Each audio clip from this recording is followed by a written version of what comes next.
तो फाइनली दोस्तों आप लोग देखोगे टीटीएमएल ने अपने क्वार्टर 3 के नंबर डिस्क्लोज कर दिए हैं भाई। तो कैसे रहे हैं रिजल्ट्स और इसका जो इम्पैक्ट है वो स्टॉक के ऊपर कैसा रहेगा, तो चलिए जानते हैं डिटेल में। तो यहाँ पर आप लोग देखोगे अनऑडिटेड फाइनेंशियल रिजल्ट्स दिए गए हैं। All figure in rupees code में दिया गया डाटा है, ये क्वार्टर एंडेड और यहाँ पर आपको 9 मंथ एंडेड रिजल्ट्स देखने को मिलेंगे। बात की जाए टोटल इनकम की या फिर टोटल रिवेन्यू की, तो करंट क्वार्टर में जो टोटल इनकम है वो है 333 करोड़ की, जो प्रीवियस में 345 करोड़ थी और प्रीवियस ईयर के सेम क्वार्टर में 298 करोड़। यानी कि ईयर ऑन ईयर बेसिस पर इसकी इनकम में जंप है, बट क्यों ऑन के बेसिस पर जो इसकी इनकम है वो ड्रॉप हुई है। इसके अलावा 9 मंथ में आप लोग देखोगे इसकी इनकम इंक्रीज होते हुए नजर आई है भाई। और बाकी आप लोग देखोगे इसके एक्सपेंसेज, यानी कि एक्सपेंस की बात करें तो करंट क्वार्टर में 183 करोड़ के रहे हैं, जो प्रीवियस में लगभग 206 करोड़ थे और प्रीवियस ईयर के सेम क्वार्टर में 159 करोड़ के इसके एक्सपेंस थे। यानी कि expense Q on Q basis पर कम हुए हैं, लेकिन ईयर टू ईयर बेसिस पर आप लोग देखोगे इसके एक्सपेंस में हमें जो है भी जंप देखने को मिला है। बट रिवेन्यू क्या एक्सपेंस है तो ज़्यादा ही है ना, मतलब कंपनी ने प्रॉफिट ही बनाया होगा भी।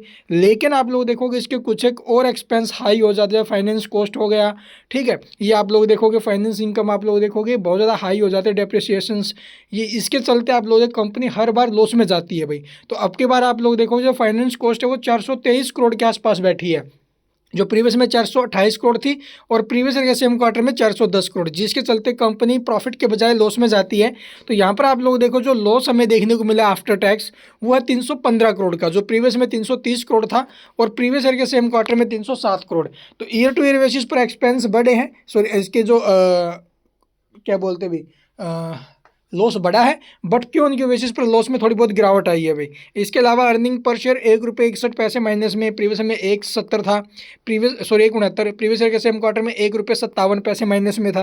तो ये टोटल इसकी अपडेट्स है। और इसके अलावा आप लोग देखोगे ईबिटा, अगर बात करें भी ईबिटा, ठीक है, या फिर ऑपरेटिंग प्रॉफिट मार्जिन्स की आप लोग बात करोगे तो ऑपरेटिंग प्रॉफिट मार्जिन जो हमें देखने को मिल रहा है इसका वो आप लोग देखो 31.75% का, जो प्रीवियस के मुकाबले इंक्रीज हुआ है, जो 27.77% था और प्रीवियस ईयर के सेम क्वार्टर से आप लोग देखो टूटते हुए नजर आया जो 33.11% था भी, ठीक है। इसके अलावा आप लोग देखोगे नेट जो लॉस मार्जिन है वो आपको माइनस में जाते हुए नजर आ रहा है, लेकिन प्रीवियस के मुकाबले ये थोड़ा बहुत ऊपर आया है, ये अच्छी बात है। तो ये टोटल रिजल्ट से भी, इसके अलावा तो कुछ खास अपडेट नहीं है इसके अंदर। और बाकी ये नोट्स आप लोग डिटेल में पढ़ लेना ड्यूरिंग द क्वार्टर।